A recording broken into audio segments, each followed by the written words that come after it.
Hey, salut tout le monde, c'est Faf. Ben content de vous présenter mon nouveau podcast, Boule de métal. Tout être un maudit gros fan de métal. Puis qu'est-ce qui arrive au Québec? Nos médias se calissent de la musique heavy. Fait que je me suis dit, on va partir un podcast parce que j'aime ça au bout de cette musique-là. Pour faire honneur à notre métal québécois. Parce que vous allez voir, on a des hosties de bons bands qui tirent de tout bord, tout côté. Pour le premier épisode, j'ai l'honneur de recevoir Stadakone, un band de pirates folk party metal québécois. Les gars étaient vraiment passionnés par la musique. Ça donnait une christie de bonne discussion. Si vous aimez ça, je vous invite à joindre mon Patreon. Les liens sont dans les commentaires. Puis sinon, bon épisode. Stadakone, band de party folk metal québécois. Première question. Si la soirée canadienne existait encore, il vous aurait-tu invité? Hey, même si je l'avais pas invité, je pense que je serais allé. Ah, c'est ça que je trouve cool parce que je sais pas jusqu'à quel point il y a des bandes de folk metal québécois, mais quand j'écoutais votre musique, je m'imaginais du monde giguer puis être bagarre en même temps. Là, après ça, ils vont interviewer le genre de doyen de la paroisse, esti. Ben, c'est un peu le feeling qu'il faut que ça donne. Là. Moi, si le monde sourit pas, puis que ça danse pas, puis que ça niaise pas, on dirait qu'il manque de quoi. T'sais. Là, c'est ça, premièrement. Bon, Stadakone, ça vient d'où? Parce que j'ai vu que c'est un terme folklorique, là, éduquez-moi, là, je sais fuck all d'où c'est que ça vient. Stadakone, à la base, c'est le nom iroquois de la ville de Québec. Ok, c'est Au ok. début de la colonisation. Ok, Ouais. parce que vous parlez beaucoup de... vous avez une tourne sur Hudson Bay, la traite des fourrures puis tout. Puis il y a beaucoup de bandes québécois que notre culture puis tout ça est importante. Vous, c'est des choses qui vous intéressent ou c'était juste pour tant qu'être québécois, on jase de ça? C'est le thème de base, puis le but dans tout ça, c'était d'être capable de faire un projet qui raconte l'histoire du Québec, Mhm. mais pour les gens en dehors du Québec. Parce que si on avait décidé de chanter en français, on raconterait l'histoire à nous-mêmes, on s'entend, ou à la France, à la limite. Mhm. Mais là, le but, en chantant l'anglais, puis de raconter tout ce qu'on pouvait faire en général, c'était de raconter aux autres pour que ça s'exporte un petit peu plus loin que la francophonie. Ouais, mais ça fait du bien de commencer à la maison. Comme vous pouvez voir, je savais même pas que Stadakone, c'est le nom de la ville de Québec, là, fait que j'ai de l'air épais en partant, là, fait que Ouais. vous m'éduquez en ricochet aussi. Vous êtes parti en quelle année? Vous êtes starté en quelle année? Il y a comme 3 dates officielles, laquelle tu veux. Elle qui fait le plus plaisir dans ton cœur. Il y en a pas. Je te dirais 2021. En 2021. Là, vous avez sorti une coupe de tunes. Puis j'ai été sur votre page YouTube. Qu'est-ce qu'il y a dans le fun, c'est qu'on peut voir l'évolution de certaines chansons parce qu'au début, vous n'aviez posté qui sonnait plus démo. Puis là, après ça, j'imagine que vous avez sorti votre EP là-dedans. Puis c'est là que vous avez repris de la qualité. Ouais. Le premier démo, c'est 2015, qui était comme moi puis Jean-Michel tout seul. Après ça, il y a eu l'autre démo de 2020 qu'on a fait pendant la pandémie. Le mieux qu'on pouvait avec le fait qu'on pouvait pas se voir. Puis après ça, ben, c'est la phase 3 qui est en ce moment, qui va très bien, je te dirais. Ouais, là, c'est ça. Surtout le changement de personnel, on va dire, là, parce que je suis pas le bassiste original. Oh! Philippe, qui est notre autre guitariste, est pas le guitariste original non plus. Le drummer, Étienne, c'est pas notre drummer original. On peut-tu parler, tu sais, tant aussi longtemps qu'on était en essai, on peut-tu dire que, tu sais, on n'a jamais fait de show avec les autres? Les premiers Non, spectacles c'est sûr. avec ce line-up là. Fait que oui, il y a eu plusieurs essais, il y a eu plusieurs personnes qu'on a essayé. On a essayé des violonistes, on a essayé d'autres guitaristes, on a essayé plein de monde. Puis là, le line-up qu'on a là, moi, je considère que c'est l'original. OK. Parce qu'avant ça marchait juste pas. Mais, Moi, et Dave. Jay est le bassiste original. je sais pas c'est qui, mais j'ai mes prises déjà. Mais, parce que j'imagine qu'il y a eu plusieurs bands québécois qui auraient voulu aller dans le style que vous faites, c'est-à-dire du folk traditionnel, mais qui n'ont pas été capables de se trouver un guitariste. C'est comme ça que tu te considères ou un keyboardiste ou peu importe. Oh, un pianoteur, appelle ça comme tu veux. Mais non, c'est un guitariste. Au début, je voulais essayer avec l'accordéon, mais pour des raisons physiques, j'ai décidé d'y aller vers la guitare. De un, je trouve ça plus cool qu'un accordéon. Mais en même temps, ça donnait du style, puis c'est ça. J'aime ça, jouer avec cette bébelle-là, t'as pas idée à quel point j'aime ça. Ben, t'as surtout trouvé sûrement un claviétiste qui est capable, qui veut aller premièrement dans ce style-là, qui veut s'investir, aller faire un band là-dedans. Tu réduis tes chances de trouver une personne, disons. Ouais. Ben, si je veux me partir un band, je veux me trouver un guitariste, un bassiste, pas de trouble. Un drummer, ça devient plus tough. Oui. Mais tu sais, je trouve ça rare parce que le drummer, c'est tout le temps le band que tout le monde s'en calisse, le band member que tout le monde s'en calisse, mais C'est plus important. c'est plus important. Puis, tu sais, c'est à cause de pratiquer ça, là. C'est beaucoup plus facile de pratiquer de la guitare avec tes écouteurs que de pratiquer un drum et faire chier le trois quarts de ton voisinage. Ouais. Effectivement. Puis, Ouais, puis le drummer qu'on a, c'est une perle rare, là. C'est une machine de guerre, ce gars-là, ça n'a aucun sens. Juste, mais là, fais attention, parce que si tu lui donnes trop de compliments, tu vas te le faire voler par un autre band. Ah non, il y a déjà plein de bands, puis je pense qu'il est bien heureux où ce qui est. Ah, ok. Ouais, il est un peu le... Comment qu'on peut dire ça? Le multi-instrumentiste. Ouais, ben c'est ça, tu sais, c'est le style de drummer qui a genre 8 bands. Il est comme, yeah, je suis plein de bands, ça marche. Ah, mais au Québec, y a-tu un drummer qui a pas 8 bands? Non, c'est ça. T'es comme t'es drummer, puis le lendemain, t'as genre 8 bands déjà en partant, là. Ah, mais je viens de commencer hier. Ouais. C'est pas grave. Ah, boy. Fait que vous avez commencé en 2000, là, vous avez sorti en 2020 à peu près. Je sais pas, ça encore liste de l'année, mais 2000. De manière sérieuse et pleinement assumée 2021. 2021. Là, vous avez un EP qui est juste virtuel, je pense. Y a-tu pas de version Ouais, physique? ça, ouais. OK. Allez-vous sortir un album ou c'est-tu dans les plans? Oui. Mais là, notre plan de match en ce moment, c'est pas ça, mais à court terme, moyen terme, ça va arriver, ouais. Le plan de match, c'est de faire des shows partout? Ben oui, c'est sûr. en Allemagne demain matin. En Allemagne, mais pourquoi pas? Mais c'est ça, vous me parliez en pre-show qu'il y a beaucoup de bands à Montréal qui s'exportent pas ben dans les régions. Là, vous autres, vous arrivez de Amqui, vous me contiez. Ouais. Vous êtes combien de membres dans le groupe en tout? 5. 5. OK, c'est pas trop... vous montez combien de chars à Amqui? 1. Un? OK. Ouais, ben... Un truck, les 5 cordés comme des sardines avec un trailer. Y a-tu l'air climatisé là-dedans au moins? Ou... Oui, au moins. OK, puis on parle de truck à pick-up ou une pédovan ou... Non, c'est un gros VUS. OK, un Mais gros... 5 places, pas 7. OK. Fait que les 3 dans l'arrière, on s'alternait, là, mais... Ouais. Puis avais-tu les cases de guitare sur vous autres en arrière? Tout est dans le trailer. Tout est dans le trailer, ouais. Au moins. Une crise de chance. Puis vous avez fait combien de spectacles à date? 10 ans à peu près, là. Diane, puis votre son, y a-tu un tech de son qui vous suit? Parce que là, on a-tu encore besoin d'un tech de son aujourd'hui? Première question. Ou le AI fait ça? Honnêtement, ça dépend comment tu travailles. Il y a beaucoup de bands qui vont continuer à fonctionner avec un tech de son. Mais je pense que tu as toujours besoin minimum, au moins, quelqu'un qui peut t'orienter.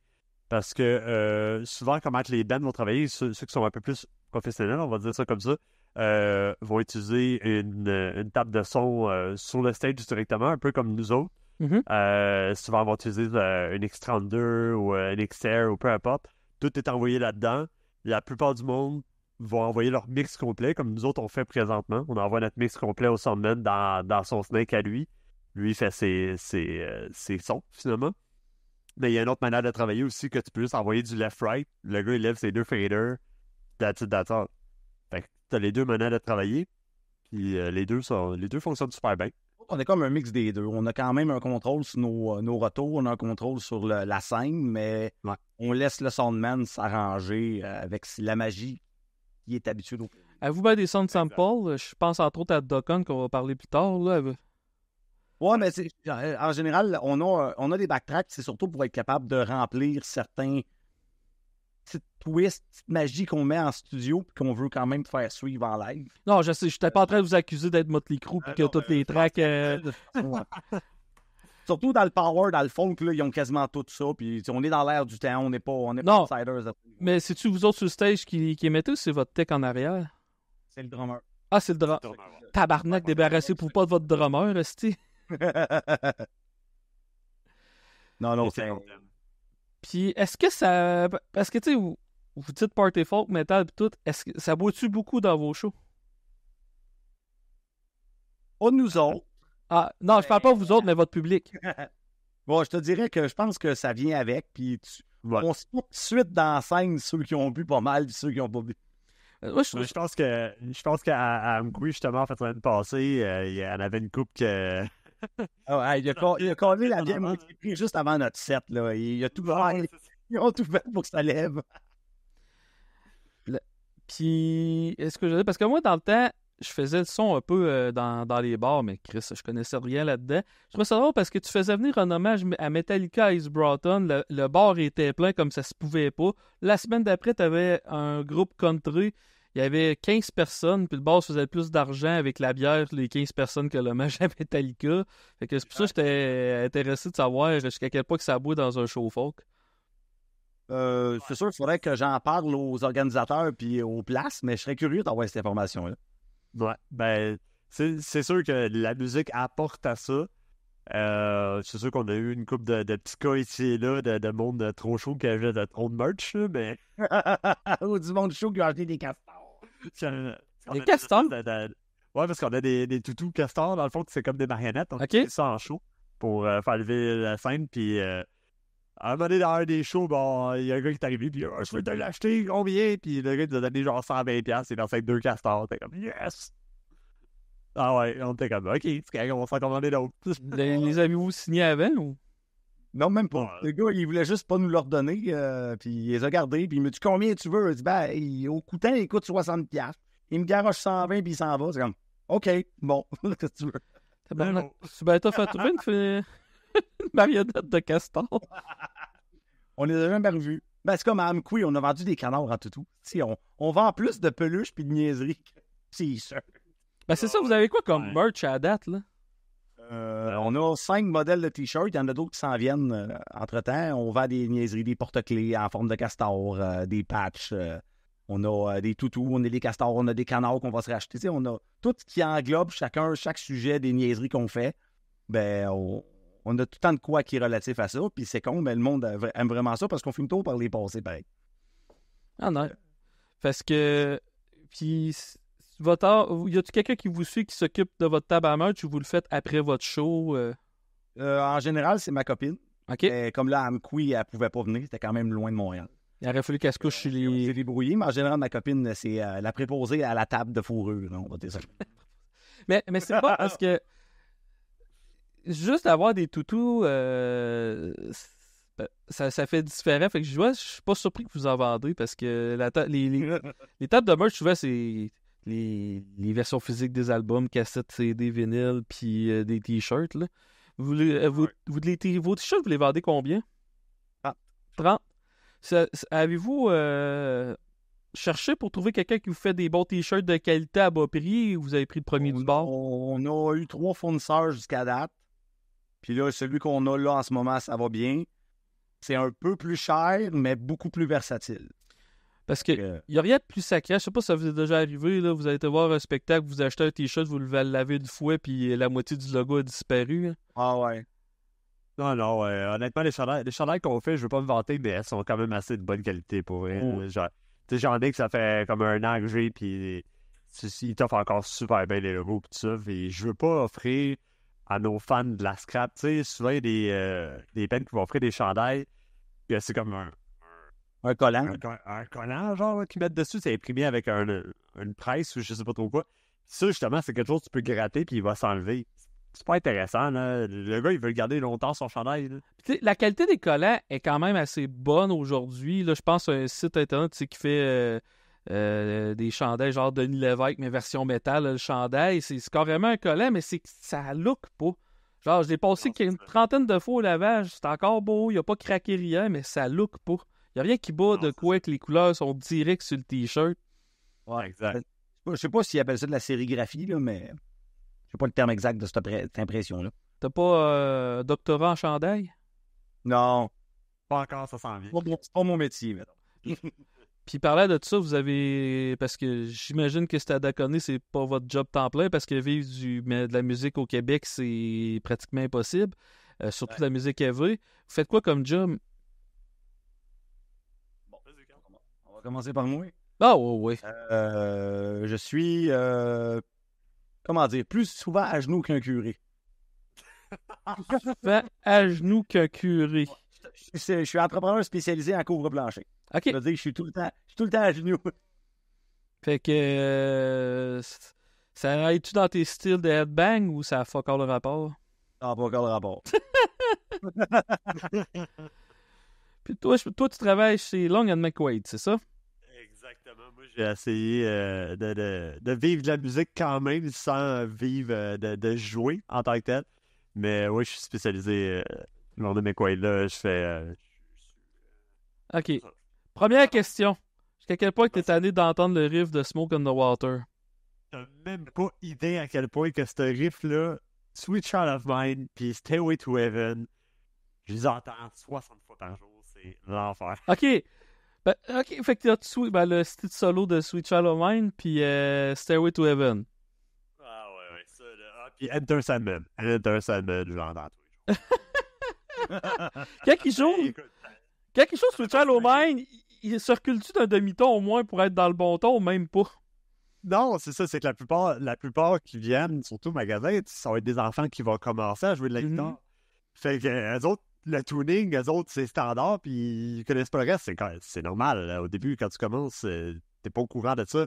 C'est ça, ils arrivent, puis là, ils sont pas dans le pas des accords, puis t'es comme tabarnak. Fait combien de temps que tu travailles fait combien de temps que tu travailles dans un magasin de musique? Ça fait 2 ans. 2 ans.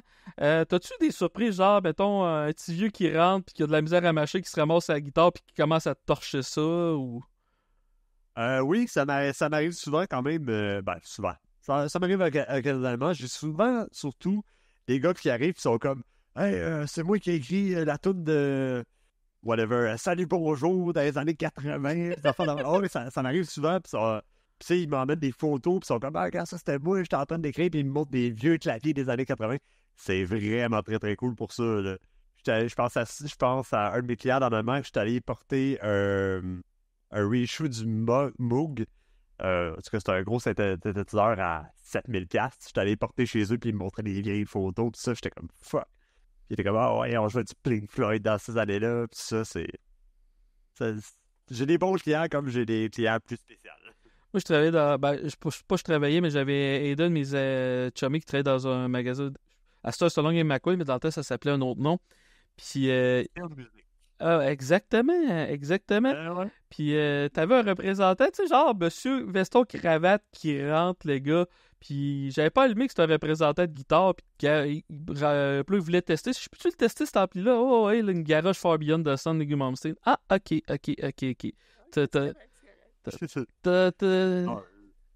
Ça arrive souvent là, qu'il y a du monde qui viennent, puis c'est des virtuoses, puis ils sont 1000 fois meilleurs que nous autres, mais c'est ça, c'est super cool à voir. Mais là, toi, tu dois pas être juste vendeur, tu dois tuner des guitares, changer les cordes, t'en répares-tu? En fait, chez Lord McQuaid, il n'y a aucun vendeur. Ok, ouais, c'est ça. On est tous conseillers. Fait qu'on n'a pas de cote en tant que tel. Si je vends une guitare à 10 000$ ou je vends une guitare à 200$, j'ai pas, ça me donne pas plus d'argent dans mes poches. C'est pas comme chez Style Music. Bah, je sais pas comment ça marchait chez Style Music dans le temps, mais... Ouais, encore aujourd'hui, ça marche un peu comme un concessionnaire de char. Là. Ok. À commission. Ouais, à commission. Parce que moi, je me rappelle qu'il y avait une guitare, c'était une Scott Yann, mais le gars avait fait, tu sais, genre, la pire paintbrush ever, là, une femme des années 80, mais tout dégueulasse, dessinée à la main sur sa Scott Yann, mais vu que c'était une fucking Scott Yann, il la vendait 3200. Puis, à un moment donné, le proprio avait dit, là, dans mes vendeurs, le gars qui avait, je vous donne la moitié du prix qu'elle vaut. Ça a pris 2 jours pour être vendu ici. Ah, c'est clair. Pauvre gars qui est ramassé avec ça aujourd'hui, Simonet. Là, jusqu'à quel point vous avez... Non, je chaud du coq à l'âne, moi, Noah. Jusqu'à quel point vous avez des connaissances musicales pour le studio? Parce que, comme j'ai dit, vous avez commencé, qu'est-ce que j'écoutais, c'était style démo. Là, vous avez sorti votre EP qui sonnait vraiment professionnel. L'avez-vous enregistré vous-même? Vous avez fait affaire avec producteur? Comment ça marchait? Le premier démo, c'est moi puis Jean-Michel qui l'a fait dans mon studio avec les connaissances très limitées qu'on avait dans le temps. OK. Fait que ça sonnait la merde. le EP, c'était moitié-moitié. C'était moitié moi puis GM, puis moitié un de nos amis qui fait du studio qui s'appelle Olivier Bourgeois. Puis là, toutes les nouvelles tunes qui sortent, c'est Olivier. C'est lui notre producteur, c'est lui notre gars de son, puis il travaille à merveille. Sérieux, ça sonne là. Ouais, ben c'est ça. Et, Première question, c'était-tu une erreur qu'il y ait 2 N au début dans votre logo ou vous avez décidé d'en enlever un à la base? c'était une erreur, oui. C'était pas une erreur d'écriture, c'était une erreur de vouloir être différent. Puis, en tout cas, je comprenais pas vraiment comment fonctionnaient les moteurs de recherche à l'époque, puis j'ai corrigé le tir 20 des années plus tard. Ah, ok, bon. C'est bon. Fait que ça, votre EP, c'est Cannonball Terror. Yeah. Puis, ça a pris combien de temps d'enregistrer ça? Bon, 3 semaines peut-être. Puis, c'était-tu 3 semaines intensives ou c'était juste de soir? J'étais pas là à ce moment-là. Non, j'étais pas encore là. Non. Mais grosso modo, ça a peut-être pris 3 semaines. Là. On avait fait ça chacun de notre base. C'est ça l'erreur. Ça sonnait correct, mais il y avait une couple de petits défauts qui nous ont toujours gossés. Puis ça faisait partie de crème. On peut pas dans le studio, on peut pas se voir, on peut pas jammer. Fait qu'on faisait ce qu'on pouvait. Ça a quand même donné un Christy de bon résultat. Puis je vais parler de votre chanson One Man Jig, en parenthèse Hudson Bay. Votre vidéoclip, là, parce que je vais le décrire vite, là. C'est carrément un jeu vidéo en vidéoclip. Ça a-tu été fait avec RPG Maker? Comment vous avez fait ça? Ouais. Oh, OK. Moi, quand j'étais adolescent, moi et un de mes chums de l'époque, on tripait sur ce logiciel-là. Puis de mes 12 ans jusqu'à mes 16 ans, j'ai travaillé avec ça, là, une affaire épouvantable. Ma mère capotait, je passais mes journées là-dessus. Puis quand on développait l'idée du vidéoclip, je me suis dit, Chris, tant qu'à avoir eu les connaissances de gosser des jeux avec ce logiciel-là, m'ont faire une vidéo avec. Puis c'est ça que ça a fait. Avez-vous connaissance d'un autre band qui a fait ça? Parce que j'ai trouvé ça original en crise. Oui, j'ai jamais vu personne qui a osé essayer une affaire de main. Parce que là, je disais à tous ceux-là qui écoutent, là, allez écouter Woodman Jing. Je vais mettre un lien là, sur YouTube. Là, si vous voulez une tune, je pense, pour tomber en amour avec Stadakone, c'est cette tune-là. Puis. Mais j'ai travaillé fort là-dessus. C'était long. Ouais, j'imagine, tabarnache abandé, tu vois les beavers, les castors qui dansent avec les membres du groupe, puis tout le kit, puis l'humour derrière ça, là. C'est vraiment bon. Puis, c'est combien... Si tu dis que tu as travaillé longtemps, c'est... Une 40 d'heures, certain. Certain, là, puis... Juste me remémorer comment fonctionnait ça. Ça m'a pris une dizaine d'heures, puis après ça, fais des essais. Ah, ça, j'aime pas ça, efface ça, recommence. Fait que j'avais passé du temps là-dessus, une affaire épouvantable. Je dis pas que je referais peut-être pas la même affaire, là, mais... vous avez pas... Parce que ça, c'est un lyrics vidéo, là, c'est pas tant un vidéoclip. Là. Vous avez des vidéoclips que vous mettez des... Vous autres live, là. Y a-tu de quoi... C'est pas mal ça au tune? C'est toutes des lyrics vidéo à l'exception de Cannonball, que c'est un vidéo live qu'on a fait. Mm-hmm. Puis il y avait aussi Hunt, qu'on a fait un vrai vidéoclip avec. Ah oui, c'est vrai, Hunt. Qui est un... Ça, cette vidéo-là. Ah ouais? Qui faisait chaud cette journée-là. C'est ça que vous avez tourné ça? On a eu des behind the scenes cette journée-là. Là. Ah, c'est qu'on disait. On dégoûtait, mon gars, cette journée-là. C'était l'enfer. C'était le fun. Avec vraiment un bien été. Il n'y avait pas de pluie. Il y a un gros soleil. Mois d'octobre, mois de septembre, on avait fait ça. C'était dans quelle septembre l'année passée. Quelle ville? Parce que dans le fond, ça, c'est tourné dehors dans un bois. Vous avez pris quel bois faire ça? C'est pas un bois, c'est un terrain de chasse au canard d'un de mes amis qui est à Saint-Barthélemy, pas loin de chez nous. OK. Fait que c'est ça. On s'est fait prêter le spot de chasse. On avait vraiment comme toute la vraie cache à canard avec tout le... On avait été gâtés pour pire sur ce spot-là. Puis sérieux... D'avouer tirer un pendant la vidéo. Non. Puis même dans la vidéo, les canards que tu vois, c'est tous des aplats, c'est des faux canards. Là. On faisait tellement de bruit, il n'y a pas un canard qui venait proche de nous autres. Là. En plus, vous étiez habillé genre style chasseur. C'est nos habits de scène. Nos chemises carottées. Il doit faire chaud en Jésus-Christ sur stage des fois. Ouais, je te dirais que la chemise, c'est comme si je l'avais trempée dans la piscine quand on a fini. Elle se lave-tu au moins? Non, je lave pas ça. Ouais. Les femmes aiment ça, l'odeur.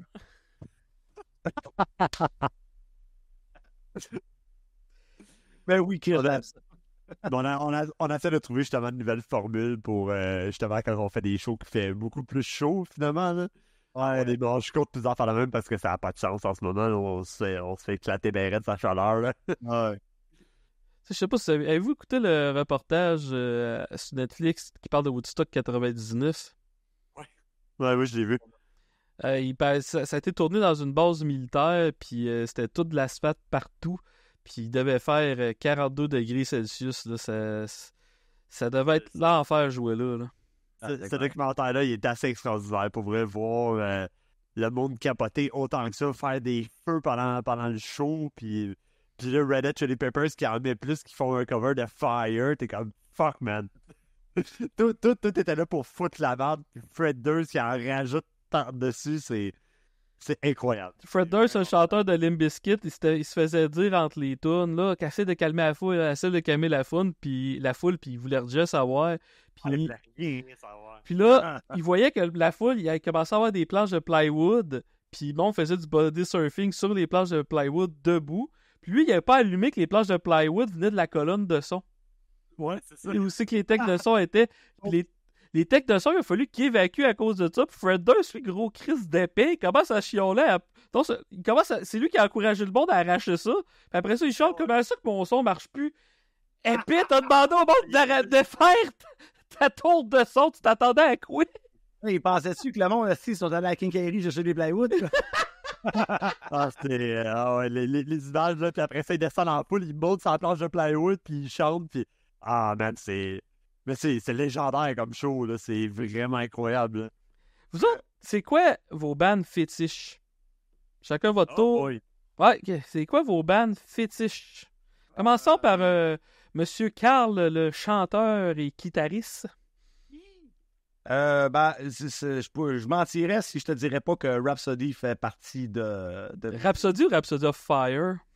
Les deux, mais mettons que l'original Fabio Luca Turilli est comme bien importante. Mm-hmm.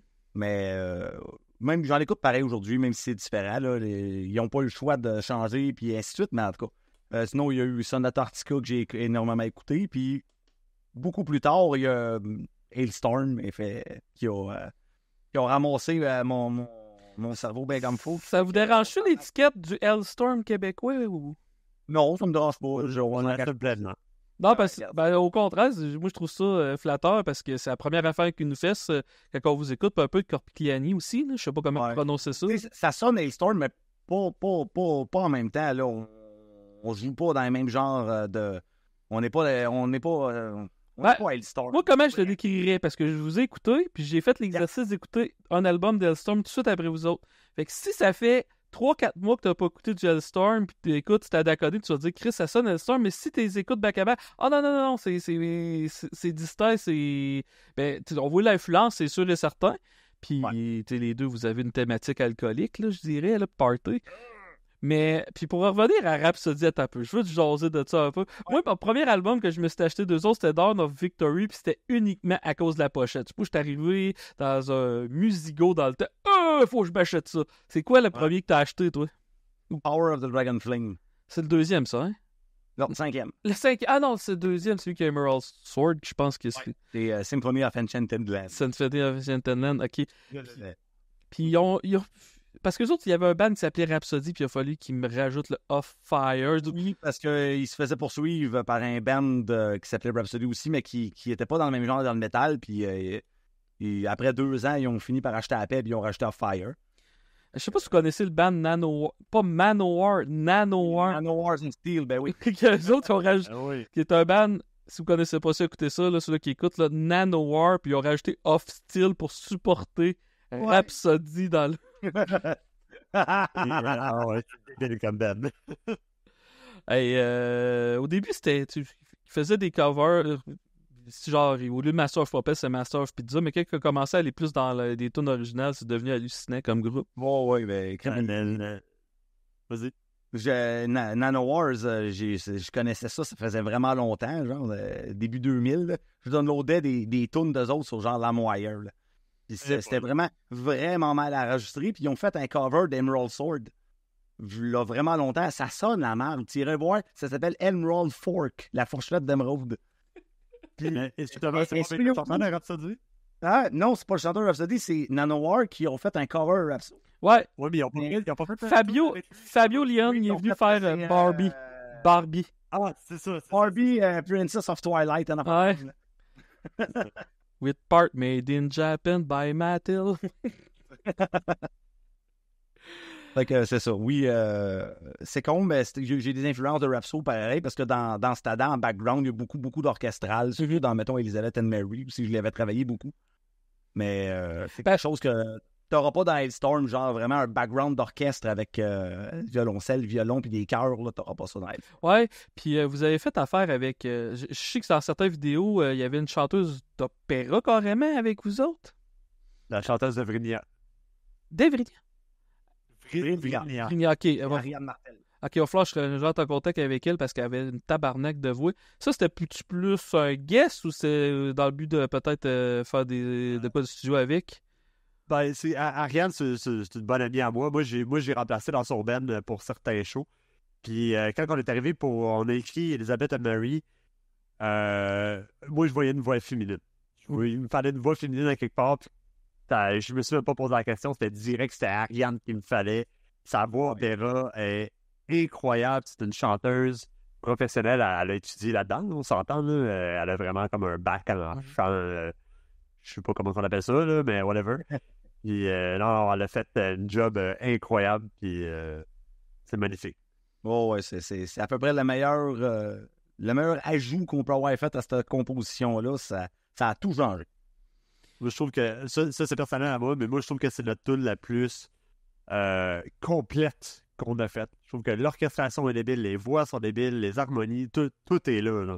C'est vraiment pour moi, je trouve que c'est un chef-d'œuvre. C'est notre chef-d'œuvre à date. Mais la version studio est disponible sur Internet parce que j'ai vu la version live. Ouais. Ok, je suis pas très bon là-dessus. Spotify et YouTube. Ok, vous êtes sur Spotify. Ah oui. Ben oui. Puis, tant qu'à faire, parlons Spotify. Premièrement, si tu t'offres pour un groupe d'être sur Spotify, y a-tu un processus d'approbation ou n'importe qui peut y aller? C'est facile. Ils appellent ça des revendeurs. Là, t'as des TuneCore, DistroKid, CD Baby, whatever. Là, c'est des revendeurs affiliés à Spotify et tous les autres. Puis tu prends un abonnement avec eux autres, puis eux autres, ils font juste te garrocher partout. Toutes les plateformes de streaming, ils vont te partager là-dessus. Puis jusqu'à quel point vous faites avoir pour les redevances? T'as-tu une autre question? Il n'y a pas grand monde qui font de l'argent avec Spotify, ça je peux te le dire tout de suite. J'ai checké il n'y a pas longtemps, je pense qu'on avait 40$. C'est parce que qu'est-ce que j'avais lu?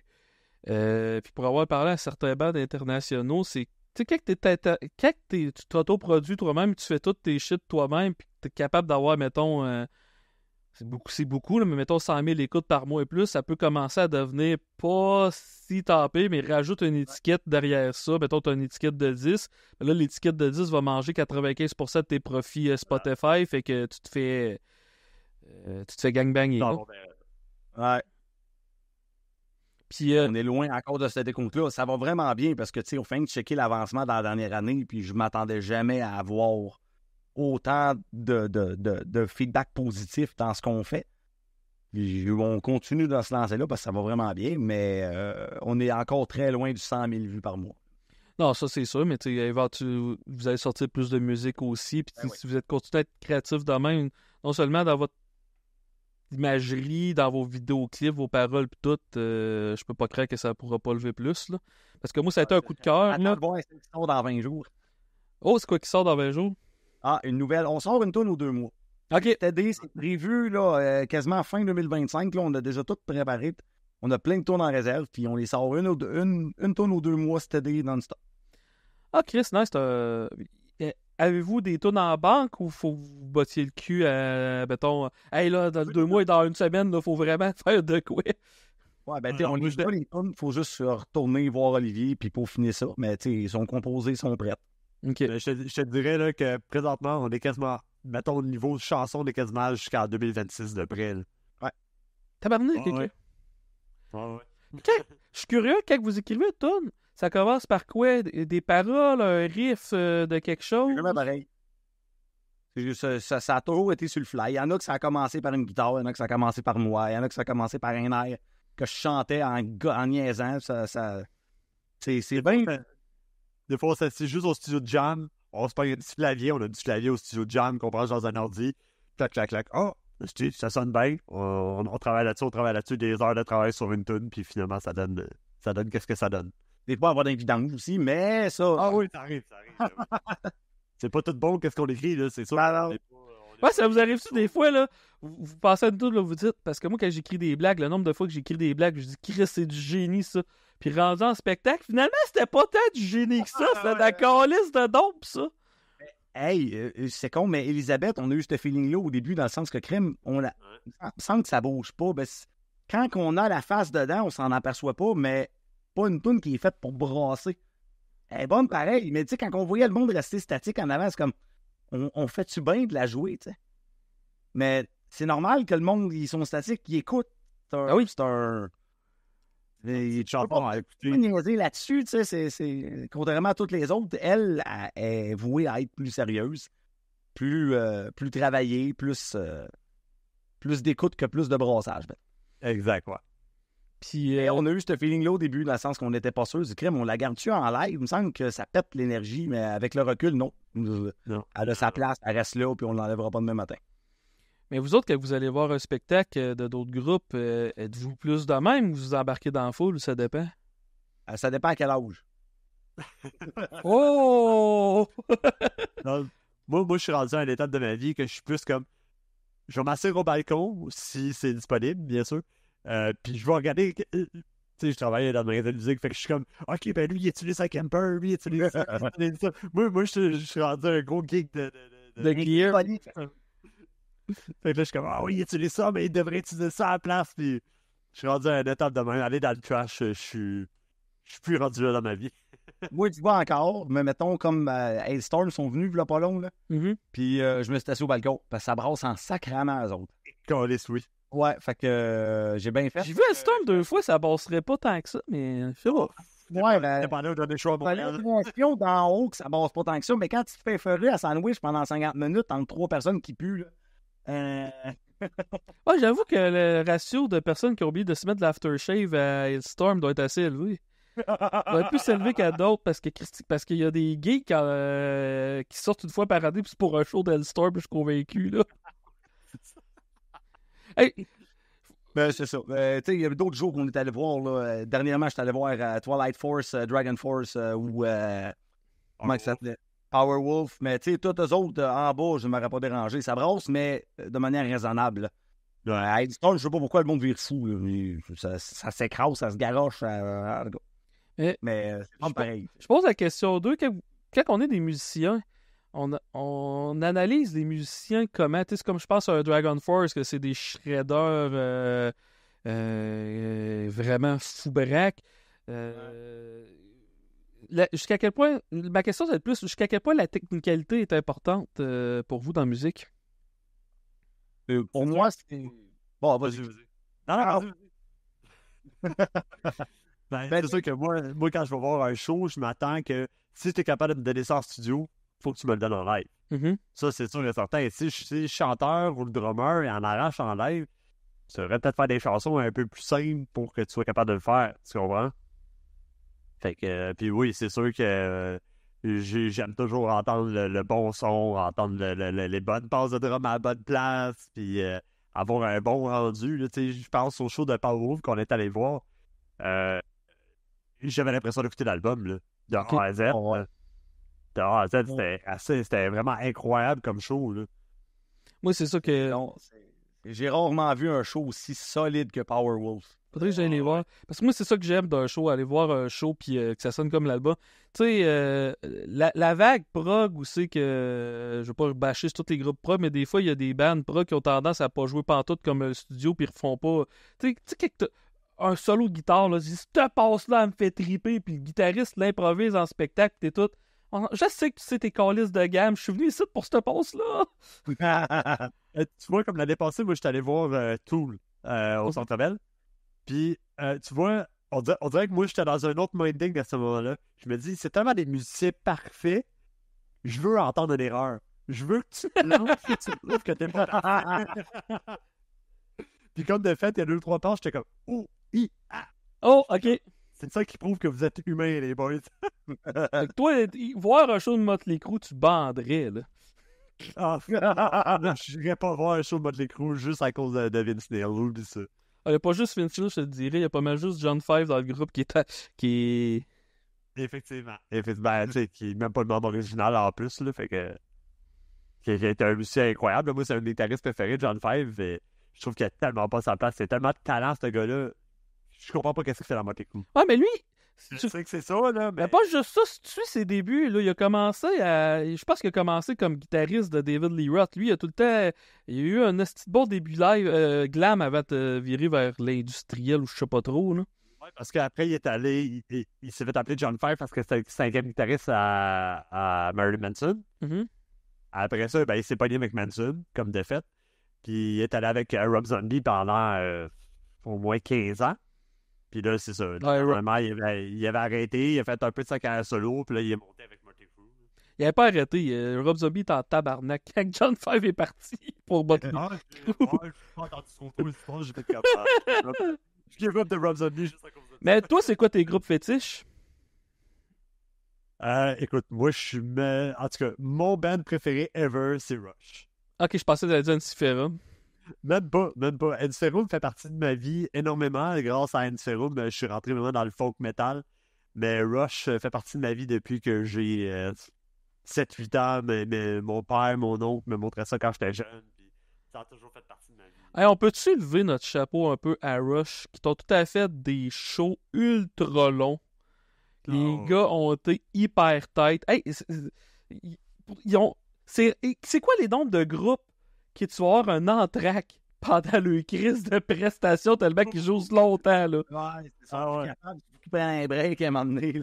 Ben, mais ça tout... Rush ont toujours fait ça. C'est ça? Ils ont toujours fait ça. Même des années 80. Ils faisaient 1h30 de show, un petit break de 15 minutes, pipi, whatever, bière. Puis après ça, ils te retapaient un autre demi-heure, un autre 1h30 de pure folie. Parce que, Ça a toujours été le même Rush. tu sais, j'ai été voir, j'ai pas vu Pantera live. Moi, ça me dérange pas tant que ça c'est pas le line-up original, mais qu'est-ce qui me dérange de Pantera? Ils jouent 10 tonnes, tabarnak. Justement, tu compares ça à un Rush qui joue pendant 3h15 avec un entraque, c'est pas la même game. Exact. Non, t'es pas dans le même style de show non plus. Tu sais, on s'entend que les gars qui allaient voir Rush, c'est des gars de 50-60 ans, là, on s'entend. Là. J'avoue que Pantera aussi. Ouais, on vieillit, hein? On vieillit. Oh là là. Ben, c'est sûr que c'est pas le même crowd, disons. Là. Puis dans le métal, c'est quoi tes. Ben, Rush, on peut dire que ça. Ils sont quand même listés sur Metal Archives, on va le donner. Mais dans le métal, c'est quoi tes bandes fétiches? Je te dirais que, c'est sûr que Ensiferum fait partie dans mes tops. Je te dirais beaucoup Nightwish aussi avant. Light Tarja? Non, étonnamment, Tarja, ça fait partie de mes chanteuses préférées. Mais bizarrement, je vais me faire haine des commentaires, ça c'est sûr et certain. Mais la deuxième chanteuse, Annette. son nom? Annette, moi j'ai adoré le stock qu'elle a fait. En live, elle était pas tant hot, là. Mais le stock qu'elle a fait en studio, moi, j'ai adoré, moi. Toi, tu penses quoi, Carl, de Annette? C'est pas ma préférée, même si probablement le meilleur album qui a été fait par Nightwish, c'était elle qui chantait. Mm-hmm. Ouais. Imaginarium. Mais sinon, tu sais, Floor Jansen, on ne peu importe comment ça se prononce, est solide en tas. C'est quelque chose. Mm-hmm. Mais qu'est-ce que je trouve intéressant, c'est que les trois chanteuses ont apporté quelque chose au band. Ouais, je suis d'accord. Ah oui, complètement. Puis je comprends pas le monde qui sont comme « Ah, mais elle. Non, fuck off. Les trois ont apporté chacun leur affaire. C'est du fanatisme, ceux qui... Non, c'est du fanatisme. Jeune 5 et Xbox, là. Mais toi à la place d'Annette, la pression que t'avais ses épaules de remplacer fucking Tarja. Parce que j'écoutais des vidéos de Nightwish. C'est quoi, Chris, le troisième album, j'ai un blanc tabarnak, le gros album que She Is My... non, She Is My Sin, pis tout, là... Wishmaster. J'écoutais des vidéos de Nightwish live, Wishmaster, c'était magique, là. C'est-tu que j'aurais payé cher pour être capable de voir Nightwish dans cette ère-là? Fait que tu rentres, t'as ces fans fanatiques-là de la fille qui a une voix incroyable opératique pis tout. Toi, t'as une voix un peu plus pop. Bonne chance, là. Je pense que c'est une des erreurs que Nightwish a faites, c'est d'aller essayer de faire justement des tunes style Wishmaster pis tout ça. Il aurait dû le voir en partant que c'était pas pantoute pour elle, le zéro. J'ai vu un live qui a essayé de faire chanter Phantom of the Opera. Hey, comment, guys? Ouais. Là, pendant le zéro, là.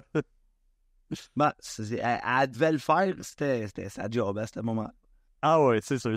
Mais non, je trouve que les albums qu'elle a apportés, elle, c'était incroyable. Là. C'est vraiment beaucoup de travail. Puis c'est... Ouais. Puis, toi, tu t'as l'air à connaître la Twitch aussi, Carl, là, je comprends. Ben oui. Puis, y a-tu des bandes plus traditionnelles que vous considérez un peu comme des influences ou comme bandes que vous adorez Dans au mon groupe? cas, oui, plus traditionnel, dans le genre, pas dans le métal, mettons. Bon, ça peut être dans le métal, là, lui. Il a nommé Rush, toi. Es-tu un fan de Rick Astley? Non. Non, mais tu sais, dans quelque chose de... C'est con, mais tu sais, mon oncle Serge, j'ai adoré. Mhm. Mon oncle Serge Adenimus, dans le temps, je n'ai mangé pas mal. Ça doit influencer tes paroles un peu aussi.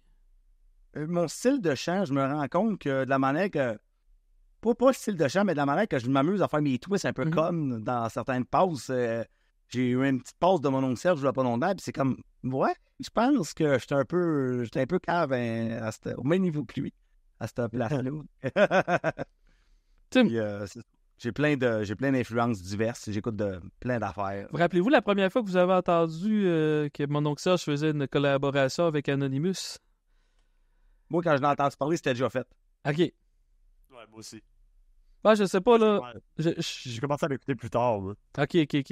Parce que moi, je suis quand même vieux. Ben, je suis sur le 40 ans. Moi, je me rappelle, j'étais au cégep, puis le gars avait mis ça dans la radio du cégep. J'ai fait « Oh, mon Dieu de Christ, faut que j'achète ça. » Ouais. Moi, j'étais mis-secondaire, j'étais pas bien loin de toi. Ah, OK. Ben, c'est ça, moi, j'ai commencé à l'écouter au secondaire aussi, mais tu sais, j'ai 30 ans, fait que c'est un petit peu plus tard, là. Ouais. Et je pense que Musique Barbare était déjà sorti quand j'ai commencé à l'écouter, si je me trompe pas, là. Y a-tu des sous-genres de métal que vous êtes pas pantoute capable, exemple le nu metal? Non, je pense pas. Je te dirais que le deathcore. J'ai bien de la misère avec le deathcore. Ça, m'a style qui dérange, mais ça veut pas dire que m'en écouter pendant 2 mois, maintenant. Non, c'est ça. Ça me dérange pas en tant que tel. Mais, tu sais, je pense que je suis allé au Gaspésia Metal Fest cet été, puis il y avait des bandes de deathcore, j'ai fait comme, non, c'est pas pour moi, je m'en vais aller prendre une bière ailleurs. ça, c'est un univers en tant que tel. Je vais sûrement en recevoir des bandes de deathcore, mais il va falloir que je m'y mette plus parce que moi, j'ai zéro connaissance là-dedans, là, tu sais. Mais tu sais, je te rendais pas, c'est des excellents musiciens, ils font des espèces de passes de malades, juste que moi, ce style-là m'attire pas du tout. Simplement. C'est mettre l'extrême à l'extrême, là. Tant qu'à faire, écoutez-vous du vieux folk québécois, genre, qu'est-ce qui passait, soirée canadienne? J'ai fait la joke au début, mais je sais pas, ça vous a influencé un peu, vous pensez? Puis t'as parlé que tu voulais peut-être jouer l'accordéon. C'était quoi la tourne de Joël Legendre que t'arrêtais pas d'envoyer à la dernière fois? Ah, il a fait la soirée canadienne, là? Oui. C'est en regardant de Saint-Hélène, quelque chose de... Je pense qu'on va être ça, on va chanter. Je pense qu'on va la faire juste en niaisant. Ah, tu l'envoies. Mais il y a tous les jours, il l'envoie. Il n'y a pas de chanson à répondre dans le métal. Je sais pas si ça marcherait, si ça serait bon. On a une compo pas finie qui en a dedans. Puis que c'est Hey, quand ça sort, vous textez-moi personnellement. Je suis curieux. Ouais, c'est ça. On sait pas quand est-ce qu'elle va sortir celle-là, parce qu'elle n'est pas terminée, mais ouais. C'est curieux. Mais je pense qu'on l'approche, c'est peut-être pas optimale. Fait qu'on va travailler ça juste pour toi et on va le faire. Ah, Chris, je vais avoir un semi-croquant. Tiens à le dire. Personnellement, Je suis sûr qu'on s'est capable de faire quelque chose de nice avec ça. Oh, ouais, c'est clair. C'est sûr. hey, mais dans les soirées canadiennes, il y a des perles, là. Moi, je sais pas si vous avez vu, il y a un gars qui ressemble à Moïse Thériault qui chante Avoine, là. C'est merveilleux, là. Je sais pas si vous avez vu passer ça, là. Avoine. Ouais. Avoine, le Simpson d'Avoine. Il y a des perles rares dans cette édition-là, c'est malade mental. Oh, moi, les oncles à mon père, c'était les frères Grenier. C'était des gigueurs, puis Pour te dire, Clément Grenier en avait chez lui, s'était fait faire une statue de souliers pour giguer, là, puis il arrêtait pas de passer soirée canadienne puis tout. J'ai tous ces vinyles en arrière, là, fait que malgré je te dirais que c'est un côté quétaine que j'assume. Ah, c'est bien correct. Ouais. Je te dirais que nos influences québécoises, mettons musique traditionnelle, bottines souriantes et compagnie, c'est limité. Même si on a essayé plusieurs fois d'aller chercher une petite sonorité comme ça, on l'a, mais pas nécessairement comme typique trad. Ouais. Ouais, c'est ça. Mais c'est pas un défi que je refuse de relever. Là. Ça pourrait être intéressant. Justement, puis sinon, là, le booking, ça va-tu bien? Je veux dire, comment ça marche, le booking? C'est-tu plus vous autres qui lancez des perches ou vous faites contacter? Un peu des deux. Un peu les deux. C'est surtout moi qui fais le booking dans le band. Oh. Non, mais qu'est-ce que j'essaie de faire, c'est de justement pas accepter tout. OK. Je veux pas jouer à Montréal 60 fois dans une année. Je veux que si on joue à Montréal, je veux qu'il y ait le plus de monde possible. Je veux qu'ils fassent comme OK, ben ça reconnaît, ils viennent à Montréal le mois prochain, c'est un événement spécial. Ouais. Tu comprends? Que si tu joues 15 fois dans l'année. Exactement. Ouais. On brûle les fans, puis il viendra pas tout le temps. De toute façon, c'est jamais positif pour un band, je pense, de surjouer. Je me souviens pas qui m'avait raconté ça, mais il y avait un band que je nommerais pas juste pour être sûr. Là. Mais comme quoi, il y avait tellement joué comme opener de gros bands qui ont été comme ancrés là-dedans, qui faisaient juste des openings de gros bands et n'ont jamais été capables d'aller plus loin. Ouais. Les années 2000, je les voyais partout. Je les entendais partout, mais à un moment donné, ils ont comme disparu. Puis c'est. Oh, que tu vas me dire ce nom-là en ronde tantôt. Ouais, c'est ça. Probablement que tu me connais, mais. C'est ça, c'est un très bon band, mais moi, t'as dit, les années 2000, il était partout. Chris de Gilles Vigneault. Chris de Gilles Vigneault. C'est ça. C'était... Surtout que je veux que si on est capable de booker quelque chose, je veux que ça soit un événement spécial, tu sais, style ouvrir pour un band hors canadien ou peu importe, tu sais, comme là, 2 semaines, on a ouvert pour le groupe japonais Fade Gear. Ça, c'était vraiment extraordinaire. On a fait les 2 dates avec eux autres, c'était vraiment le fun. Puis la communication était excellente. Je suis un petit sarcasme là-dedans. Mais parce que les filles, ça c'était le fun, mais ils parlent pas en anglais, ils parlent pas français, ils parlent juste japonais, avec la communication était. C'était 2-3 mois en anglais ici et là. Ouais, puis c'était très limité. Mais c'est ça. je suis curieux parce que c'est quoi la réaction? Parce que vous êtes un band entraînant, je veux dire, c'est facile de vous aimer. Fait, c'est quoi la réaction de la foule quand ils ne s'attendent pas partout à vous voir et qu'ils vous découvrent? La plupart, je te dirais, c'est « Je vous connaissais pas, vous êtes malade! » Ouais, c'est ça. Alors, après Amkoui, là, c'est la première fois qu'on faisait un festival, puis c'est la première fois que, tu sais, toutes les bands avaient une ligne un peu similaire, mais nous autres, on clashait là-dedans. Je pense que quand le monde a commencé à voir la guitare et de l'entendre, on fait comme, qu'est-ce que c'est ça, Caliste? Ouais. Ben, on a eu des belles réactions, là. On s'est fait écrire des messages que... Genre, j'ai passé la soirée le lendemain sur mon téléphone. C'est comme, Chris, jamais que j'ai répondu à autant de monde. C'est comme, wow, calmez-vous, tu sais.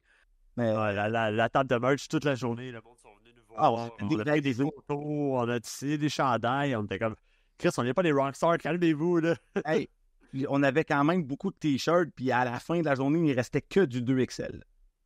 On a tout vendu le reste. OK, fait qu'un petit gros, ça écoute pas de stade à côté.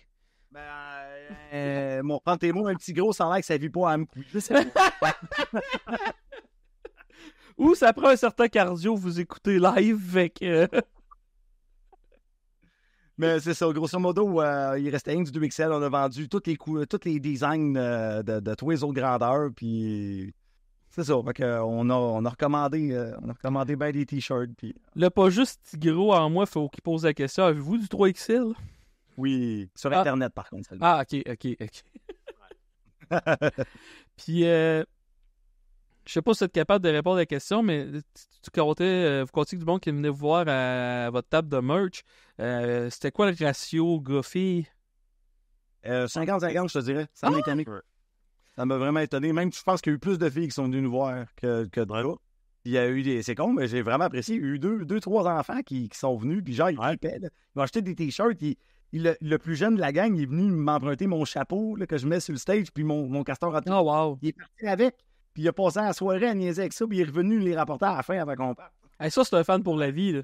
Ah ouais! Oui. Complètement. Là. Ah non, je trouvais ça cute au bout. C'est comme, hey, ça, là, il y a peut-être 10 ans, 11 ans, je sais pas, là. Mais c'est ça, ça aurait été moi, puis c'est clair qu'il est mordu. Il est mordu pour le fond de métal pendant un mois. Je l'ai mis dans du bout, lui. Ouais. Un festival comme ça, comme à Amqui, premièrement, vous jouiez combien de temps? 45 minutes. 45 minutes. Puis ça comprend-tu le temps de faire monter votre stock puis le défaire? Non, on avait 15-15 avant. Puis tu t'offres rentrer dans le 15-15 ou? Non, on s'est préparé. On avait toute la journée pour le faire, puis on a été très, très professionnels là-dessus. On est très, très préparé au niveau que on a déjà notre filage, on a déjà... On arrive là-bas, on donne notre feuille au Sandman, on se branche nous-mêmes, puis tout, là, c'est hyper rapide, hyper efficace. On a travaillé longtemps. Moi puis Carl, puis je veux dire allô à Gilbert, que je travaille avec. On a beaucoup travaillé ensemble, les trois, pour faire un setup optimal, pour être rapide et efficace. Ouais. Parce que, je sais pas vous autres, mais moi, ça m'est arrivé souvent de voir des bands. Tabarnak, ça fait 45 minutes, 1 heure que tu montes ton stock, là. Puis c'est pas des... Et je te parle pas d'un band au Heavy Montreal, là, je te parle d'un band dans un bar entre 2 shows, justement. Là.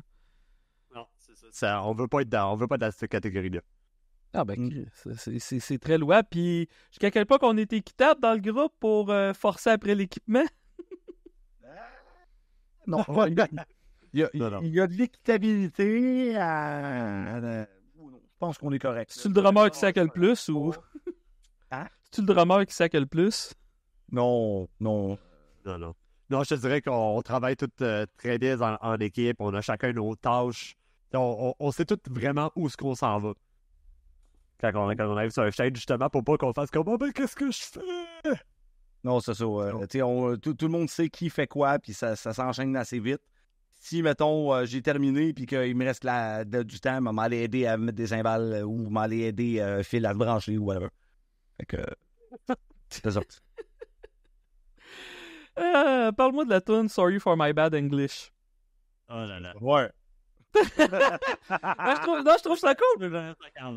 Non, mais attends un peu. Première des affaires, il y a beaucoup de bands québécois, on va se dire qu'ils massacrent un peu leur English.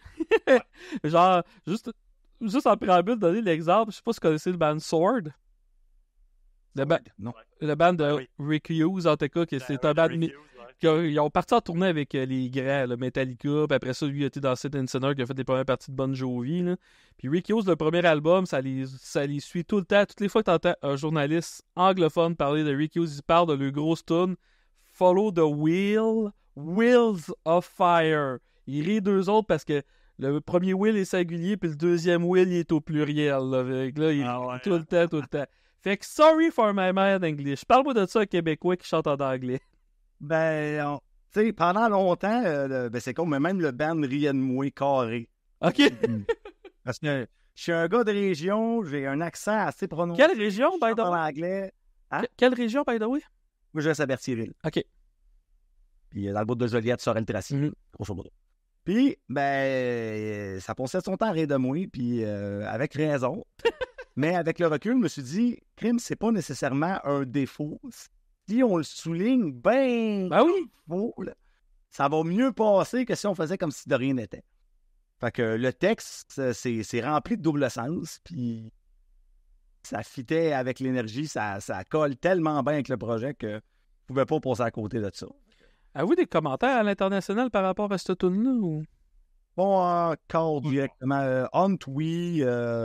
Drink, oui. Mais pas ça, celle-là. OK. Ouais, parce que c'est l'autre de vos tunes de Drink, Drunk. Là. J'ai trouvé le nom tellement drôle. Là. Ça, à la base, cette idée-là, c'est je voulais faire 3 personnages à la Cric, Crac et Croc. C'est des Rice Krispies. Ça ressemblerait à quoi, ces personnages-là? Barney, moi, puis le gars des bandes d'essai Simpson. Ben, c'est ça. Fait que c'est une méchante bulle qui a passé. Puis, Chris, faites-le. Ça se vendrait. Faites des petits personnages puis des pluches sur ces personnages-là. Drink, drink, drug. Là, c'est ça. Ben, un peu les pluches, tous les castors qu'on parlait tantôt, qu'on garochait, là, ben, c'était un peu ça. C'est eux autres. Ils n'ont pas, ils ont pas de sauts différents puis de personnalité propre, mais ça reste. Ça serait drôle en crise. Oh, ouais, mais c'était un autre budget, hein. Fait que c'est ça. Comme que tu disais tantôt, on n'est pas riche dans la musique, puis c'est ça. Fait que notre budget, il est compté, il est placé aux bonnes places, puis il faut pas déroger trop parce que sinon on n'arrivera pas, puis on n'arrive déjà pas. C'est ça. Un jour peut-être, mais pour l'instant, on est loin d'être rentable, mais on se fait du fun, fait que ça compense. Moi, je me dis que Et voilà. c'est ça. Puis à long terme, court, moyen, long terme, vous voyez comment le groupe, là, vous avez dit que vous vouliez sortir une tonne aux 2 mois. L'album va arriver quand là-dedans? Quand on va en avoir assez, on va les regrouper. Ok, c'est pas encore telle date, je veux sortir un album. Non, pas nécessairement. Il y a beaucoup de choses de prévues sur long terme, mais ça, rendu à 10 tonnes, 12 tonnes, on va décider de les regrouper. Puis quand on va les regrouper, on va sortir probablement 2-3 bonus avec. Puis ça va faire comme ça, c'est l'album. Si tout va bien, ça pourrait aller vers la fin de l'année prochaine. 2025? Mais il n'y a aucune promesse là-dedans. C'est des dates qu'on se donne fictives. Mais c'est clair que le physique va arriver un jour, là, le CD. Puis on espère le vinyle. On aimerait bien ça. Ça, c'était ma question. Voyez-vous, voulez-vous sortir ça sur tout, là, CD, vinyle, puis cassette, j'imagine aussi, peut-être? Peut-être pas cassette, parce que cassette, c'est plus niché, puis ça coûte cher en tabarnak. Ça coûte cher? Mais ça coûte plus cher que les deux autres. De mémoire, on avait regardé bien des mois. Là. OK.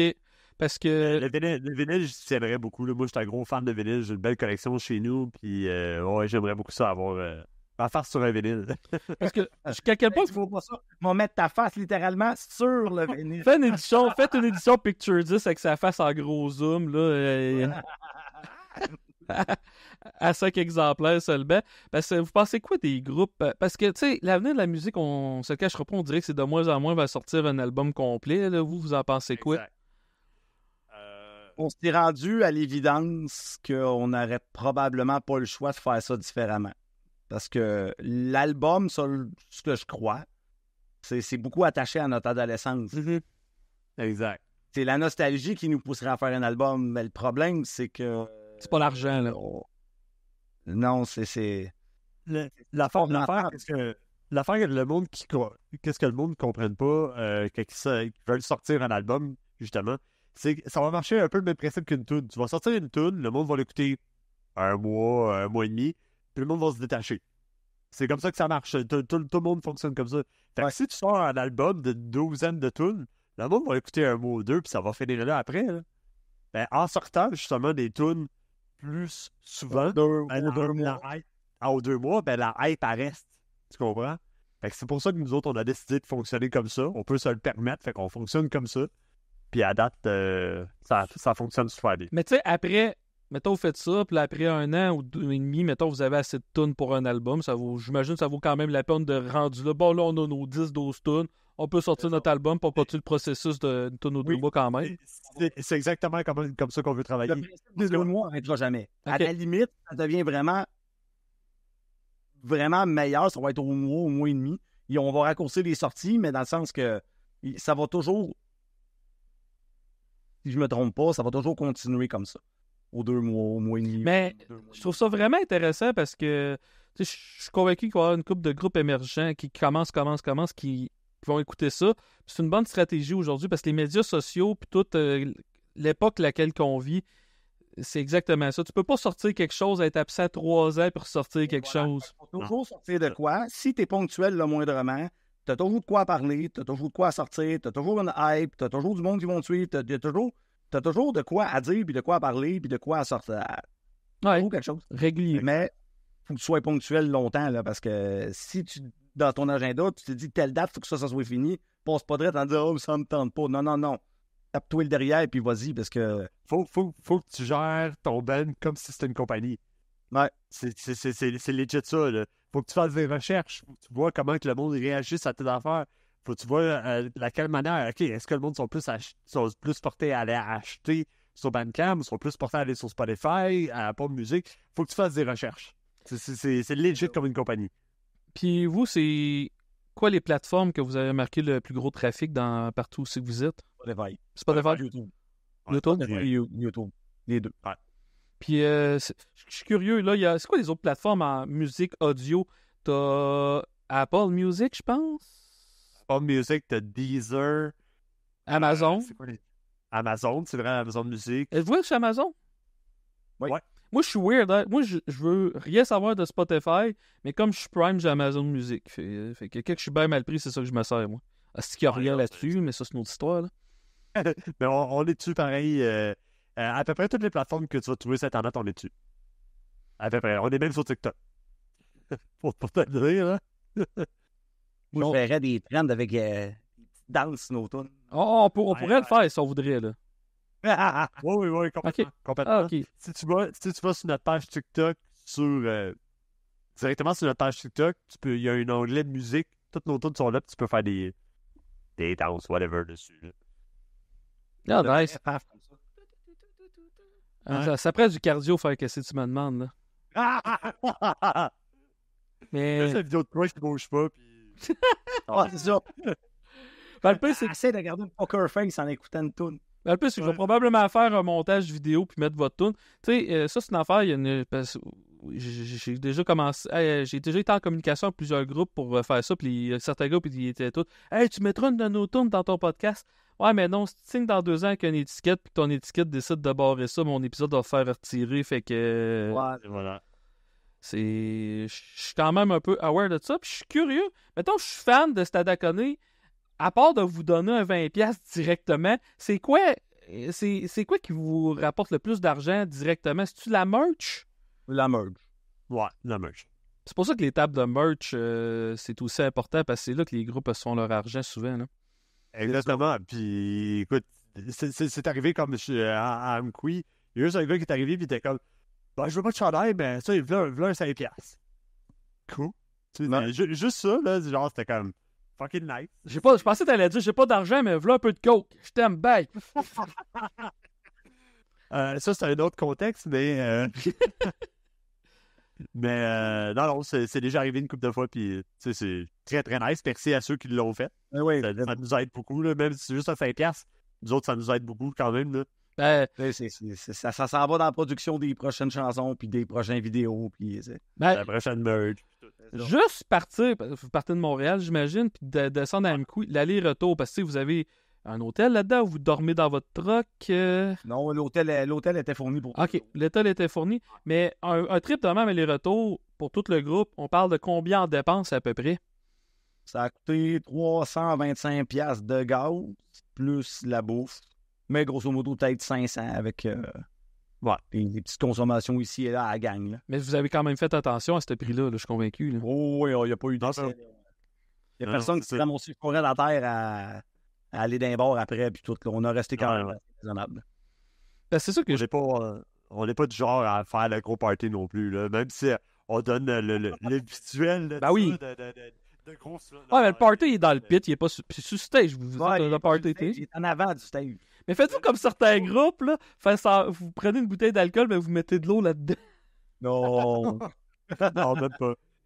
Non, on est vraiment pas tous des gros buveurs. On va boire une bière ou deux ici et là, puis that's it, là, c'est pas... On veut être en forme pour donner le meilleur de nous autres. C'est ça le plus gros, tu sais. Il y a beaucoup de bands qui, justement, ils vont se saouler avant, ils vont se saouler après. Là. Nous autres, on n'est pas là. Nous autres, on essaie de rester le plus professionnel possible parce qu'on travaille. C'est un travail. Chris, on a 20 000$ d'équipement et plus sur le stage. Faut qu'on soit capable de le monter, de le démonter sans le briser. Là. Ben, Chris, je vois le gars qui déboule avec l'ampli. Ah, attends, avec le rack. Avec le rack, toutes les heures. Ah ouais, Chris, c'est ça l'évident. Avez-vous bien des shows dans votre vie? Ouais, vu. Assisté, j'ai parlé tout proche, là. Pas bu, non. C'est quoi les pires shows que vous avez vus, mettons? Pendant que vous parlez, là, j'ai un autre podcast qui s'appelle Fast and Furious, puis j'ai reçu un gars me contait, il avait vu Stevie Wonder au festival de jazz, qui était la grosse tête d'affiche. Michael Jackson venait juste de mourir. Lui, il est embarqué sur stage, il a fait jouer le vinyle de Thriller, puis il parlait entre les tunes. Il a même pas joué une crise de tunes. Fait que t'imagines-tu, là, toi, t'attends Stevie Wonder toute l'année pour qu'il te joue un calice de vinyle. puis qui s'en va. C'est ordinaire en esti. Mais non. Aïe, j'ai pas de nom. On a joué, moi j'ai eu d'autres projets avant, puis j'ai joué avec plein de petits bands, de moyens bands, de ainsi de suite. Tu parles vraiment de grosses têtes d'affiches? Non, ben genre, y a-tu des shows qui t'ont déçu? C'était juste ça. Tu peux me dire non, je l'ai pas vu, là, y a pas de problème. Tu sais, j'ai eu des shows, c'est qu'on a joué, mettons, en première partie, puis qu'on a eu peut-être 2, 3, 4 chums qui sont venus nous voir, blablabla. Puis qu'après ça, le band qui suivait après nous autres, ben, il n'y avait personne à part nous autres, puis on dormait ses chaises en avant d'eux autres. Ça, c'est déjà arrivé. Puis c'est dommage que Jean-Michel ne soit pas là, parce que lui, c'était un de ceux qui dormait. Mais de toute façon, le band n'existe plus, mais je le mentionnerai pas pour être sûr. Mais tout ça pour dire que, tu sais, des shows plates, il y en a tout le temps. Là. Moi, je te dirais que le plus gros show qui m'a déçu, c'est plate à dire, là, mais c'est Marilyn Manson. Ah ouais. J'ai trouvé que... Quelle tournée? Hein? Quelle tournée? Quelle année environ? J'ai vu 2-3 fois, mais la pire fois, c'était Wave Montréal en... Peut-être genre 2015, c'était en première partie de Slipknot, en affaire de même. Mm-hmm. Genre, l'attitude qu'il y a, le nonchalance du monde. Je sais que ça fait partie de ce personnage. Je le sais très très bien, c'est un personnage qui se fait, pis ça. Mais c'est pas ma vibe. Je trouvais que j'étais pas à bonne place, puis en tout cas. Tu comprends? Ça, c'est ma façon de penser. Je l'avais vu, j'étais supposé aller le voir avec ma chum de fille avant qu'il se fasse canceller. Puis là, il repart en tournée, là, mais puis finalement, j'y ai pas été, puis je le regrette pas tant parce que ça a l'air que le show était assez moyen. Tu parlais tantôt d'être la première partie d'un groupe, puis de s'endormir pendant la tête d'affiche. Tu connais-tu le groupe Threatin? Threatin. C'est le faux groupe de musique. Ça avait fait scandale là, un peu avant la pandémie. Le gars, il a décidé, je me pars un groupe de musique, il s'est fait un faux kit de presse, comme s'il était super connu. Il a mis ses vidéos sur Internet, il s'est payé des fausses vues, puis s'est payé une tournée en Angleterre, puis toutes ses shows, c'était juste les premières parties qui attiraient des billets, puis quand lui partait pour commencer à jouer, le monde calissait le camp, puis il y avait juste les bands de première partie qui restaient. En tout cas, si vous voulez, là, chercher, j'en reparlerai peut-être plus dans un autre podcast, là, mais Threatin, Threatin, ce gars-là est considéré comme une des pires mardes dans l'histoire de la musique. Allez voir ça. J'ai entendu le nom, mais j'ai jamais porté plus attention que ça. En même temps, je peux le respecter pour une chose, c'est qu'il a réussi à partir de rien et se faire connaître. Ah, il s'est fait... C'est que la marde qu'il a offert après était mauvaise. Ben, c'est ça, c'est... Imagine-toi, t'as ta salle de, mettons, 500 personnes, tu te fais vendre un groupe comme tu vas être sûr de la foulée, puis finalement, il y a 3 personnes. Ah ouais. Personne dans la Mais tu sais, le gars, il est super bon en marketing, mais il est pas bon en musique. C'est tout ce que ça voilà. prend. Il est tellement bon en marketing que tu m'en as parlé aujourd'hui. Ben oui, c'est vrai, t'as raison. Et voilà. De ce côté-là, il a réussi son coup à 100%, mais le reste, il a chié un peu ça dans la pelle. Là, vous autres, vous avez un web store aussi, que je vais nommer dans les liens pis tout. Je suis curieux, c'est-tu une compagnie qui s'occupe de tout ça ou c'est qu'il y a un gars du Guban qui envoie le stock au fur et à mesure qu'on achète du stock là-dessus? Au début, c'était nous autres qui envoyaient, puis à un moment donné, ben, j'ai découvert un service qui le faisait pour nous autres. Puis on est assez occupés de... Tu dis, garde, non. Ben, quand t'as ta job temps plein, là, tu sais, c'est ça, ouais. C'est niaiseux, mais quand t'as une job temps plein, je sais pas vous autres à Montréal, mais nous autres dans mon coin, les bureaux de poste sont juste ouverts ces heures de bureau. Fait que quand tu fais du stock pour le shipper, ça va pas bien, là. À m'emmener les premiers t-shirts qu'on a vendus, fallait que ça... Je sais pas si t'envoies souvent des affaires par la poste, mais il faut que ça passe dans le petit fente, là. Mm-hmm. Et quand ça passe pas, ils chargent 20 quelques piastres pour envoyer un t-shirt de 20 piastres. Oh, tabarnak. Ouais, fait que là, moi et ma soeur, on avait pris les presses sous vide là, pour les viandes, là. Mm-hmm. Qu'on ait fourré le t-shirt. Puis là, ça passait dedans, fait que ça coûtait 4 piastres de shipping à la place. Écrire ce genre d'outils-là, les compagnies, ils ont déjà ça. Mm-hmm. Fait que c'est pas mal moins compliqué, puis ça revient bien moins cher au final. Fait que, regarde. Ah, puis juste le trouble que ça enlève, que ça enlève. Là. Ah, ouais. Là, avant de quitter, on a jasé de quoi en pré-show que j'ai pas le choix de jaser. Premièrement, je suis sur la page, votre page Metal Archives. Ça dit encore que votre bassiste, c'est un peu Alan Bouffard. Ça, c'est dans l'archive. On avait. Je pense que oui. Last update en 2024 1.19. Fait que ça fait quand même un bout de cette updaté, c'est au mois de janvier.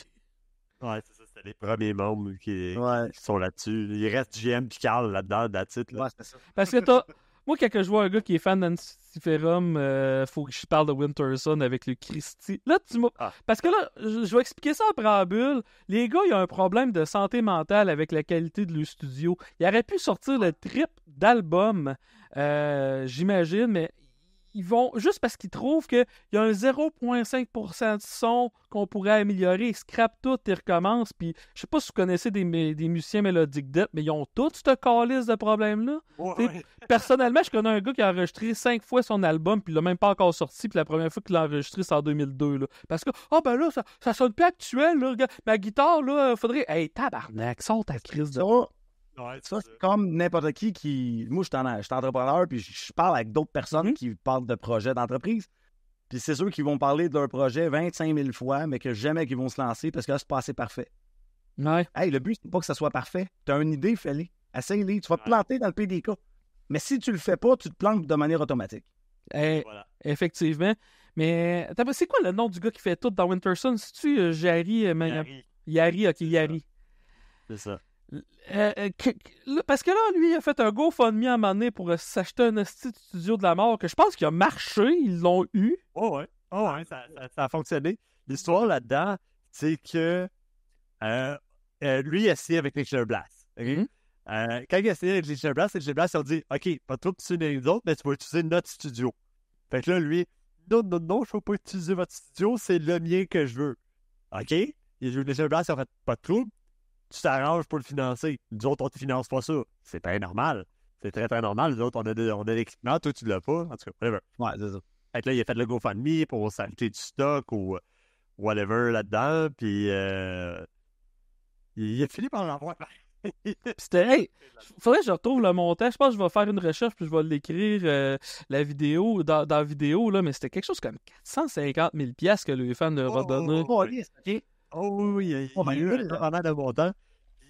Je me rappelle pas si c'était dans ce GoFundMe-là ou l'autre d'après, mais il avait dit... C'est Indiegogo. Comment? C'est Indiegogo, puis ils ont ramassé 702 121 $. Ouais. Mais en tout cas, c'est sûr dans celle-là ou dans une autre, je me rappelle plus, mais il avait parlé d'un que pour mieux écrire sa musique, il avait besoin de Sona. Fait qu'il avait fait un GoFundMe pour avoir un Sona, puis tabarnak, il a eu son... le gars fait un GoFundMe pour Sona. Ses fans, ils donnent. Oh oui, c'est ça. Wow. J'ai pas tout. J'ai pas compris. Nous autres, en humour, on a connu un gars qui fait des GoFundMe pour que les dents survivent pour un studio. En tout cas, puis ça fait scandale. Le gars fait un Sona, puis ses fans, ils donnent tabarnache. Ouais. Je me rappelle pas si ça avait rapport avec le premier ou le deuxième, parce que je sais qu'il a fait 2-3 GoFundMe, ce gars-là. Mais il y en avait un là-dedans que c'était comme j'ai besoin d'un soda dans mon studio, là. C'était calme, là. Il faut qu'il relaxe, c'est important. Mais vous autres, vous autres, ça serait quoi, mettons, un GoFundMe? Ça serait quoi l'accessoire, ça vous prendrait un GoFundMe? Une cage à castor? Non, moi, si je demanderais un GoFundMe, c'est pour avoir le plus de castors possible à garocher dans la foule. Ah ouais, hein? Nous, on a les moyens de 3. Mais crime, si j'aurais un GoFundMe puis que je pourrais en acheter 35, 40, ben, t'imagines-tu le nombre de castors qu'il y aurait dans la foule à niaiser? Ça serait malade. Mais c'est ça. À 60$ chaque, ça devient cher encore liste d'en acheter 50. Là. Ben, sans niaiser, je pense que le GoFundMe, ce serait surtout pour nous aider à... Non, je faisais une joke, là. Financer le studio et compagnie. Là. Ouais. Fait que, hey, les gars, un gros merci d'avoir accepté l'invitation. Je sais pas si ça va être mon premier épisode, mais vous êtes le premier épisode que j'ai enregistré. J'ai du fun en tabarnak. Fait que là, si on veut vous suivre, vous êtes sur toutes les plateformes, comme j'ai compris. On cherche Tadakone, puis... Facebook, YouTube, Spotify, TikTok, Bandcamp. Vous, je vais vous poser une question proche. YouPorn? Ah ouais? Je m'en allais l'ouvrir justement après-midi. Ouais, c'est ça. Hey, ça existe encore, YouPorn, tabarnak? Oui. J'imagine. Moi, je suis X vidéo, mais là, j'en dis déjà trop. J'ai une question poche. Avez-vous un Linktree, une page avec tous vos liens? OK. Fait que c'est ça que je vais linker pour que le monde puisse vous trouver. Puis si vous aimez, comme j'ai dit tantôt, Hellstorm, Corpiclani, ou juste la musique de party, là, vous êtes chez vous, puis là, vous voulez que le monde boive, puis ça vous tente pas de mettre des tunes de mal comme on entend tout le temps, vous voulez du bon métal, mettez du Stade à Conner, le party va pogner dans la place. Yes! Vous allez vous amuser, c'est clair. Fait que un gros merci, puis nous autres, ceux-là qui écoutent le podcast, on se revoit à un moment donné.